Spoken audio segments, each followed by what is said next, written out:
इस प्लेटफॉर्म में बहुत बहुत स्वागत करते हैं। आज हमारा विषय भारत में जाति व्यवस्था का अध्ययन करना है और उसके पहले वर्ण व्यवस्था का अध्ययन करना है। तो सबसे पहले जाति व्यवस्था से पहले वर्ण व्यवस्था आती है, उसके बारे में जानते हैं। तो वर्ण व्यवस्था क्या थी उसको समझो।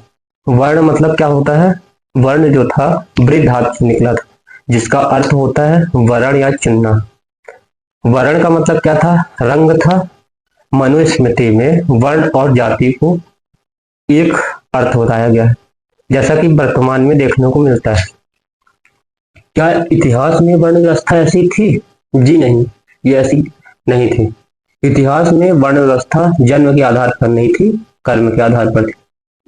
जैसे उदाहरण समझो तो, कि भारत में यदि किसी के चार पुत्र होते थे, चारों में एक जो पढ़ाई लिखाई का काम करता था उसको ब्राह्मण बोल देते थे, दूसरा सैनिक का काम करता था तो सैनिक वाला यानी क्षत्रिय बोल देते थे, पैसे रुपए का काम लेन देन करता था उसको वैश्य बोल देते थे, और एक जो इन सब तीनों की सेवा करता था उसको शूद्र बोल देते थे। लेकिन जब समय धीरे धीरे परिवर्तन होता है तो इसको जन्म के आधारित पर कर देते हैं। ऐसा क्यों किए होंगे?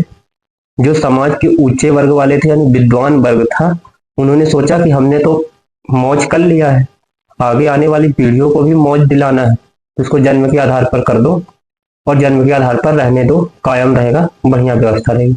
कर दिया। गांधी जी इसके सख्त विरोधी थे कि गांधी जी जाति जाति व्यवस्था को रखना चाहते थे, लेकिन कर्म के आधार, जन्म के आधार पर कभी नहीं चाहते थे। जबकि अंबेडकर जो थे कहते थे कि ये जाति व्यवस्था है, नीचों को दबाने की सबसे अच्छी व्यवस्था है, इसको खत्म कर देनी चाहिए। लेकिन इतनी जल्दी खत्म हो जाए ये असंभव है। आगे मैं बात करूंगा कि जाति व्यवस्था क्यों खत्म नहीं हो रही है और जाति व्यवस्था क्यों जारी है, इसके बारे में। तो ऐतिहासिक परिप्रेक्ष्य क्या कहते हैं कि भारत जो ऋग्वेद है उसमें पुरुष सूक्त में बताया गया है कि उसमें एक विराट पुरुष थे, जिनमें जिनके मुख से ब्राह्मणों की उत्पत्ति होती है और बाहु से क्षत्रियों की, जांघ से वैश्यों की और पैरों से शूद्रों की। ऐसे ही वैदिक काल में जो के बाद जो उपनिषद लिखे जाते हैं, जो बृहद आरण्यक उपनिषद में बताया गया है कि ब्रह्मा ने पहले ही चार वर्णों की उत्पत्ति कर ली, चार वर्ण बना दिए थे। एक ब्राह्मण वर्ण सबसे शुरुआत में बनाया था, जिसकी सेवा के लिए पहले क्षत्रिय, फिर वैश्य, फिर शूद्र, ऐसे उन्होंने बना दिए। ऐसा किसमें लिखा है? बृहदारण्यक उपनिषद में लिखा हुआ है। यानी सबसे भारत में सबसे पहला आक्रमण जो था आर्यों का था। उन्होंने अनार्यों पर विजय किया। जो आर्य थे वो सदाचारी थे, सद्वृत्तियों का अनुसरण करते थे, जबकि अनार्य जो थे अनियमितताओं और अव्यवस्थाओं की उत्पत्ति करते थे। इसलिए वैदिक युग में अनार्यों को अलग कर दिया गया। इसके सैद्धांतिक पक्ष को समझ लो कि जाति व्यवस्था थी वो क्यों कायम रही। देखिए क्या था कि जो जिसको शक्ति संपन्न जो भी हो जाता है वो पैसे की लालसा उसको हो जाती है, तो शक्ति संपन्न को धन से दूर रखना, और जो दिमाग यानी पढ़ाई लिखाई में तेज हो जाए उसको दूर दूर रखने का एक सिद्धांत था। ठीक है, यानी अधिकार विभाजन था शक्ति संतुलन का सबसे अच्छा। जैसे उदाहरण के लिए जो ब्राह्मण वर्ग होते थे उनको कहा जाता था कि पैसे नहीं लेना चाहिए, अधिक से अधिक पैसे लेने से लोभ होता है, संतोष करिए। ऐसे क्षत्रिय वर्ग था, क्षत्रिय वर्ग जो पैसे पा जाएगा तो सैनिक या फिर ये नहीं हो पाएगा, इसलिए क्षत्रिय वर्गों को पैसे से दूर रखा गया। केवल वैश्यों को पैसा दिया जाता था क्योंकि वो सबको बराबरी से अधिकार देंगे। ये ऐसा सैद्धांतिक पक्ष कहता है। ठीक है, फिर इसी में एक व्यवस्था आती थी, वर्ण आश्रम व्यवस्था। प्रत्येक व्यक्ति के चार जीवन काल होते थे, यानी ब्रह्मचर्य, गृहस्थ, वानप्रस्थ, संन्यास। इन सभी का पालन करते हुए मनुष्य का मानसिक विकास, शारीरिक विकास और सामाजिक विकास और आर्थिक विकास होता था। उदाहरण के लिए यदि कोई 0 से 25 ब्रह्मचर्य का पालन करे, ब्रह्मचर्य मतलब सब कुछ दूरी। कई लोग कहते हैं ब्रह्मचर्य का मतलब सिर्फ काम से दूरी होना, ऐसा नहीं है। सभी से दूरी होना, जैसे पैसे कमाने की लालसा ना होना, सिर्फ उस समय अपनी पढ़ाई में ध्यान देना, बस 0 से 25 तो अच्छा रहेगी व्यवस्था। फिर जब 25 से आते हैं तो विवाह होता है। अब बच्चे होना, विवाह होना, परिवार चलाना, ये सब होता है था, जो बेहद आवश्यक है, अभी भी आवश्यक। जैसे ही 50 से होता था वानप्रस्थ यानी अपने घर से संन्यास। जो लड़ाई झगड़े की जड़ होती है सब यही है। 50 साल के हो गए, बेटा भी बड़ा हो गया, अब पिता भी, तो दोनों के बीच में नहीं चल पाता है, क्योंकि उनको वानप्रस्थ में चले जाना चाहिए, घर में टांग नहीं अड़ाना चाहिए। फिर संन्यास होता है, सब कुछ छोड़ के जंगल की ओर चले जाओ। ये 4 व्यवस्थाएं थी भारतीय समाज में जो बेहद अच्छी थी। फिर आता है जाति व्यवस्था। अभी मैंने क्या बताया था, पहले वर्ण व्यवस्था होता था, जाति व्यवस्था।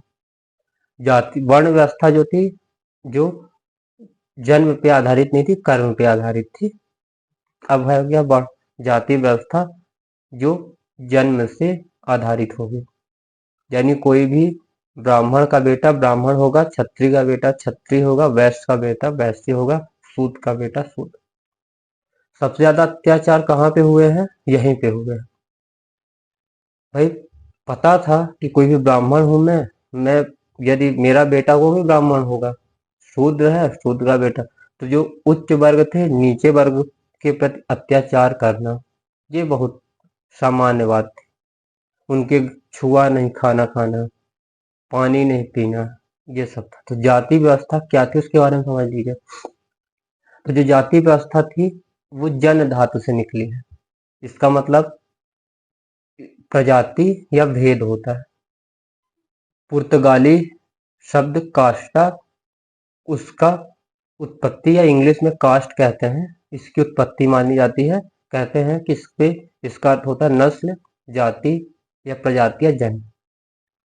न्याय सूत्र कहता है कि समान प्रवासनिता जाति, अर्थात जिसका अर्थ है जाति समान जन्म लेने वाले लोगों से मिलकर बनती है।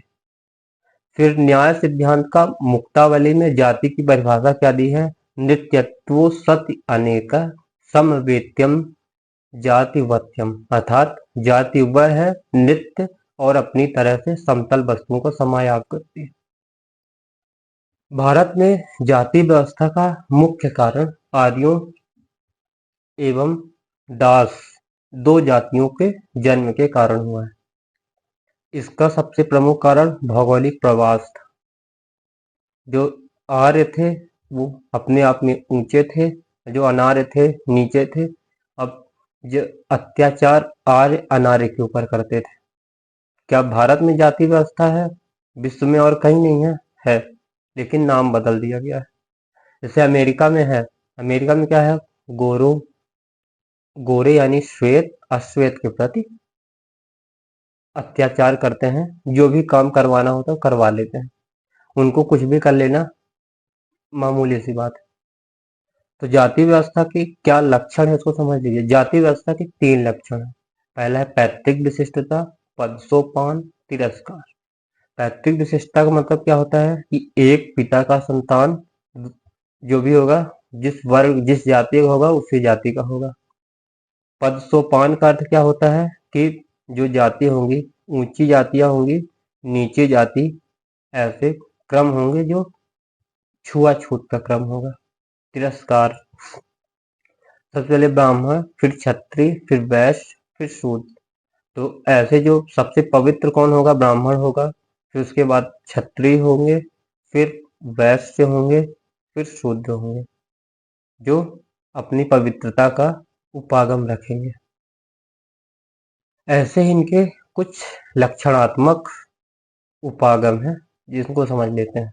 जैसे समाज का खंडात्मक विभाजन। इसका अर्थ क्या होता है कि समाज का प्रत्येक व्यक्ति खंडों में, जातियों के अंदर उपजातियां होंगी। जैसे उदाहरण के तौर पे ब्राह्मण के अंदर दुबे, तिवारी, चौबे, ऐसे बहुत सारे, प्यासी और बहुत सारे हैं। ठीक है। फिर जब आप ऐसे ही क्षत्रिय में जाते हैं तो वैश्य, क्षत्रियों में जाते हैं तो जैसे बघेल हो गया, करचुली हो गया, ऐसे बहुत सारी जातियां हैं, बहुत सारे उपजातियां होती हैं। फिर ऐसे जब वैश्य में जाएंगे आप, तो वैश्यों में जैसे गुप्ता हो गया, श्रीवास्तव हो गया। फिर ऐसे शूद्रों में जाएंगे तो केवट हो गया, साकेत हो गया, ऐसे बहुत सारे। फिर धार्मिक सोपान, इसका मतलब क्या होता है? धार्मिक सोपान का मतलब होता है कि किसी भी, कोई भी धर्म, कोई व्यक्ति धर्म जो पूजा करने का आधार रहेगा उसी में पूजा करेगा, अर्थात जिसके जो देवता होंगे उसी में पूजा करेगा। अपने जो ऊंचे जाति वाले हो वहां पूजा नहीं करेगा, ऐसा है। जैसे बहुत सारे ऐसे मंदिर होते हैं, अब तो नहीं रहे, पहले जमाने में थे। ब्राह्मणों के मंदिर में शूद्रों को आना माना था। ऐसा मनुस्मृति में लिखा हुआ है कि जो शूद्र होते थे, यदि ब्राह्मणों की जो भी सभाएं होती थी या फिर जो वेद मंत्र होते सुन लेते थे, उनके गर्म खौलता हुआ तेल डाल दिया जाता था, जिसकी उनकी तुरंत डेथ हो जाती थी। कितनी गंदी व्यवस्था थी। हमें ऐसे समाज में ऐसे पढ़ के, ऐसे देख के दुख लगता है। ऐसे में जब अम्बेडकर का उदय होना गर्व की बात होती है, और अम्बेडकर के नाम पे अत्याचार करना ये गलत बात होती है। लेकिन जो ये ऐसा लिखा हुआ है गलत था। फिर भोजन और सामाजिक समागम में प्रतिबंध, इसका क्या मतलब होता है कि जो भोजन, जो ब्राह्मण होता था, वो घी का पका हुआ भोजन नीची कही जाने वाली जातियों के यहाँ खा सकता है, कोई दिक्कत नहीं, अशुद्ध नहीं माना जाता था। ऊंची जातियां, नीची जातियां, और नीची जातियां जो होती थी ऊंची जातियों के यहाँ जाती थी तो दूर रहती थी, दूर से बैठ के खाना खाती थी, उनके खाट में नहीं बैठती। अभी भी दूरी बना के रखती हैं, टच ना हो जाए ऐसे अछूत मानते हैं। अंतर्विवाही, अंतर्विवाही का मतलब क्या होता है कि एक जाति या उपजाति अपने ही जाति में विवाह करेगी, किसी और जाति में विवाह नहीं करेगी। व्यवसाय, जैसे व्यवसाय, ब्राह्मणों का व्यवसाय क्या था? पूजा पाठ कराना। क्षत्रियों वैश्यों के यहाँ पूजा पाठ कराती, उसके अलावा कोई व्यवसाय चुन लेती थी तो दिक्कत होती थी। आजकल तो व्यवसाय बहुत सारे, भाई यहाँ नहीं चुनेंगे कहीं और जाके वो व्यवसाय कर लेंगे, क्या दिक्कत है? कोई दिक्कत नहीं। सिविल एवं धार्मिक विशेषताएं, इसमें ऐसा, ऐसी व्यवस्था थी कि जो अस्पृश्य जातियां थी वो धार्मिक स्तर में अलग होती थी। उनको ऐसे अधिकार नहीं थे कि समाज में जो ऊंचे वर्ग के लोग हैं वो कर, जैसे उदाहरण के लिए जनेऊ धारण करना, कर्म कांड करना, पूजा पाठ करना, वेद मंत्र उच्चारण करना, जो ये थे वो नहीं कर सकते थे। अभी भी करते हैं तो उनका विरोध होता है। कई घटनाएं हुई हैं, जैसे कोई कथावाचक अभी कुछ दिन पहले चर्चा में था, तो ये सब जो था समाज का जो बिंदु थे, लक्षणात्मक उपागम था, ऐसा था, अभी बने। तो क्या जाति व्यवस्था खत्म हो गई है या जाति व्यवस्था खत्म होने के कगार में है? ऐसा नहीं है, कभी नहीं। ये ऐसा फैक्टर है, कभी नहीं खत्म होने। जैसे उदाहरण के तौर पे समझो तो जैसे एम वाई फैक्टर, जहां जैसा वोट बैंक की राजनीति है, जहां जैसा होगा वहां वैसा अपने अनुसार जातियों को लड़ा के भिड़ा के सब करके वोट बैंक की राजनीति कर लेंगे। जैसे बिहार में इस समय एम वाई फैक्टर है। एम वाई का मतलब होता है मुस्लिम यादव। मुस्लिम यादव फैक्टर है, मुस्लिमों को और यादवों को कोई भी पार्टी एक साइड कर लेती है तो विजय आसान होगी।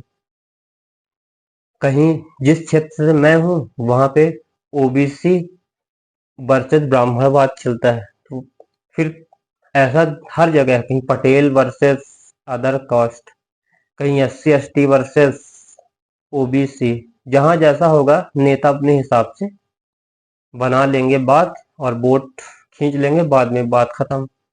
तो ये जाति व्यवस्था कभी खत्म होने वाली चीज नहीं।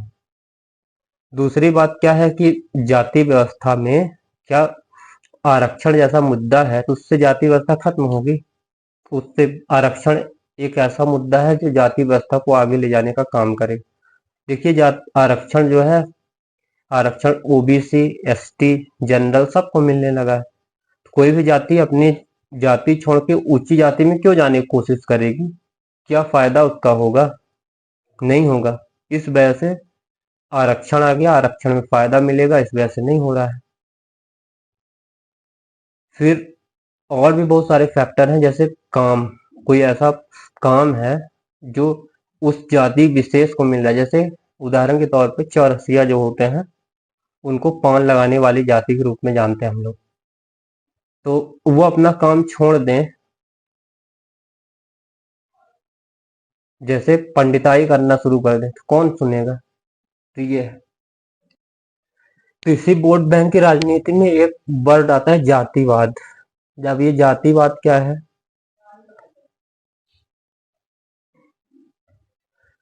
तो अपनी ही जाति को सर्वोपरि समझना, अन्य जातियों को नीचा दिखाना जातिवाद कहलाता है। जातिवाद क्या कायम है अभी? हाँ, बिल्कुल कायम है। जातिवाद प्रजातंत्र के लिए अत्यंत घातक है। इसमें सिर्फ चुनावों के समय जाति के आधार पर वोट मांगे जाते हैं या दिए जाते हैं। इसमें कभी कभार ऐसे व्यक्ति का चुनाव हो जाता है जो अपनी जाति के हितों के कार्य करता है और दूसरे जाति को कुचल देने का प्रयास करता है। जो उसके पूर्वाग्रह होते हैं वो भी कायम रहते हैं। कुशल लोगों को नहीं रख पाता है अपने काम में, और अयोग्य और अकुशल लोगों को रख देता है, जिसके कारण भारत का विकास नहीं हो पाएगा, जीरो हो जाएगा। इसलिए जातिवाद व्यवस्था बेकार है।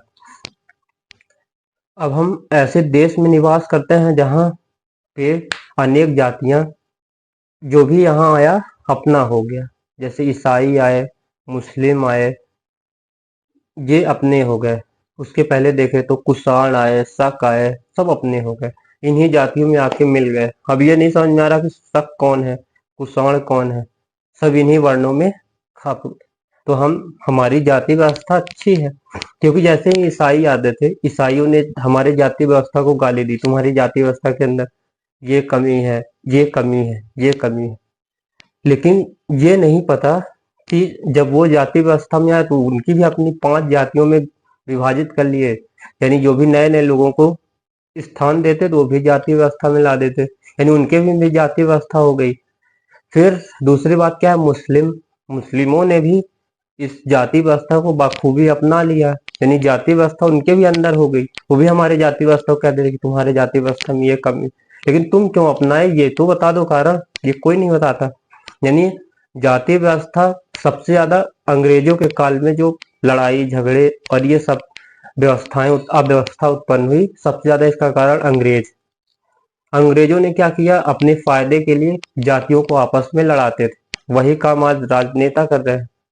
तो जो सिख ईसाई थे उसके अंदर कौन कौन सी जातियां हैं उसको देख।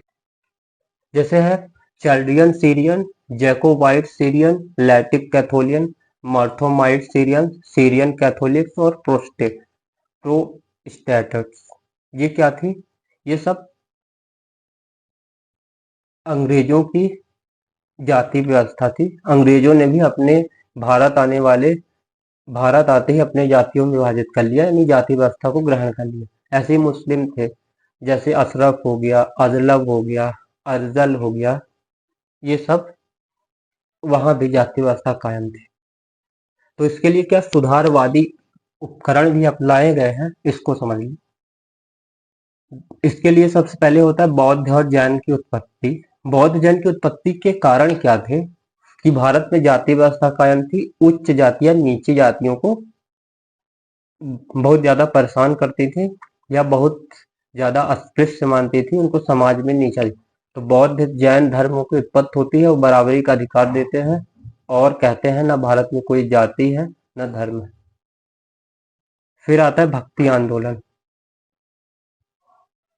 भक्ति आंदोलन ने क्या किया कि भक्ति आंदोलन ने भारत में नीची कही जाने वाली जातियों को पूजा करने का अधिकार दिया, यानी बराबरी में लाने का अधिकार दिया। फिर धर्मनिरपेक्ष शिक्षा। तो इसका मतलब क्या होता है? आजादी के बाद धर्मनिरपेक्ष शिक्षा दी गई। जैसे आप गुरु द्रोणाचार्य का नाम सुनते होंगे, वो उनके सभा में एक बार एक बहेलिया का बेटा आ गया था, उसको शिक्षा देने से मना कर दिए थे। ऐसे ही उन्हों कर्ण को शिक्षा नहीं दी थी। क्यों? क्योंकि वो नीचे जाति का था, ब्राह्मण या क्षत्रिय नहीं था। कितनी दुख की बात होती है, लेकिन उस जमाने में ऐसा था, जो तो क्या कर सकता है कोई। लेकिन अब क्या है, धर्मनिरपेक्ष शिक्षा है। कोई भी यदि टीचर है तो कोई बच्चा है या किसी नीचे जाति का, तो उसको आप मना नहीं कर सकते तुम मेरे यहाँ क्यों पढ़ने आते हो। तो यही धर्म, या किसी स्कूल में एडमिशन इस आधार पे नहीं दे सकते कि तुम जाति के आधार पर सिर्फ हम इन जातियों को शिक्षा देंगे, इन जातियों को नहीं देंगे। तो धर्मनिरपेक्ष शिक्षा आती है जिसके समाज में विकास हुआ है। फिर संस्कृतिकरण। संस्कृतिकरण का क्या अर्थ होता है? जो नीचे जातियां थी, ऊंची जातियों की संस्कृति, यानी जैसे उदाहरण के लिए उनकी संस्कृति अपना लेती, जैसे भागवत सुनना, पूजा पाठ करना, और और बहुत सारे आंदोलन जैसे चले